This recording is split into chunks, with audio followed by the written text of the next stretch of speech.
Right, ఇక పేదరికంతో బాధపడుతున్న కుటుంబాల్లో వెలుగులు నింపాలనే లక్ష్యంతో తెలంగాణ సర్కార్ వారిని ప్రోత్సహిస్తోంది. మహిళలతో స్వయం సహాయక సంఘాలు ఏర్పాటు చేయించి అన్ని రకాలుగా ప్రోత్సహిస్తోంది. దీంతో వారంతా వారి ఆర్థిక అభ్యున్నతికి బాటలు వేసుకుంటున్నారు. రుణాలు తీసుకుని పొదుపు చేస్తూనే ప్రగతి వైపు అడుగులు వేస్తున్నారు. సభ్యులతో పొదుపు చేయిస్తూనే బ్యాంకు రుణాలు ఇప్పించి వ్యాపారాల నిర్వహణతో ఆర్థికంగా ఎదిగేలా దోహదపడుతోంది.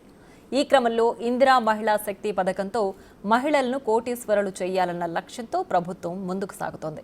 అందులో భాగంగా క్యాంటీన్లు, యూనిఫామ్ తయారీ వంటి కార్యక్రమాలను రూపొందించింది.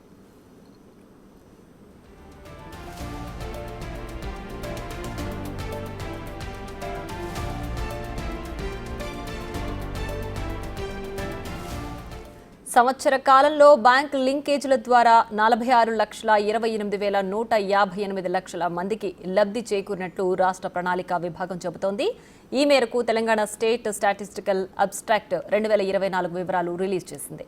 గ్రామీణ పేదరిక నిర్మూలన సంస్థ సర్ప్ 2023-24 సంవత్సరానికి గాను 15,453 కోట్ల నిధులు మంజూరు చేసినట్లు నివేదికలో పేర్కొంది. స్వచ్ఛ ఆధ్వర్యంలో 50,000 నుంచి 50 లక్షల వరకు బ్యాంక్ లింకేజ్ రుణాలు అందజేస్తారు.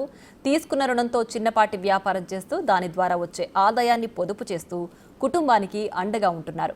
2023-24 ఆర్థిక సంవత్సరానికి 1,144 కోట్లు అందించి నిజామాబాద్ జిల్లా మొదటి స్థానంలో నిలవగా కుమరం భీం ఆసిఫాబాద్ జిల్లా 160.7 కోట్లతో చివరి స్థానంలో నిలిచింది.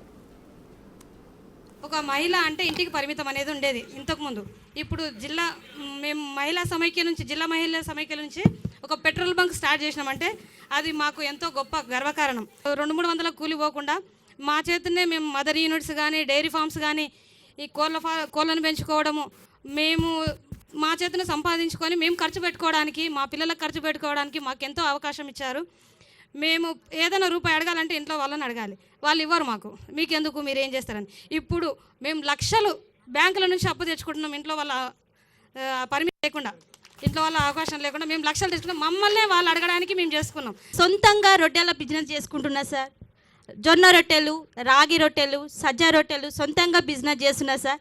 నాకు వచ్చి ఆదాయం నాకు గవర్నమెంట్ ఇచ్చింది సార్. మహిళా సంఘాల లోన్ నుంచి ఈరోజు నేను ఒక మంచి స్థాయిలో ఉన్నాను సార్. నేను ఇంతకు ముందుకు ప్రైవేట్ స్కూల్లో టీచర్గా పనిచేసిన సార్. అప్పుడు నా శాలరీ 5,000 సార్. నాకు అప్పుడు నా పిల్లలను పోషించుకోవడానికి లేదు సార్. నా హస్బెండ్ 2011లో చనిపోయింది సార్. అప్పుడు నా పిల్లలు 1 year అండ్ 1.5 year ఉన్నారు సార్ పిల్లలు. అప్పుడు వాళ్ళని ఎలా పోషించుకోవాలి అనేసి ప్రైవేట్ స్కూల్లో టీచర్గా పనిచేసిన. ఇప్పుడు నా సొంతంగా బిజినెస్ పెట్టుకొని మ్యాక్సిమం ఒక నెలకు 30,000 సంపాదించుకుంటున్నా సార్ నేను.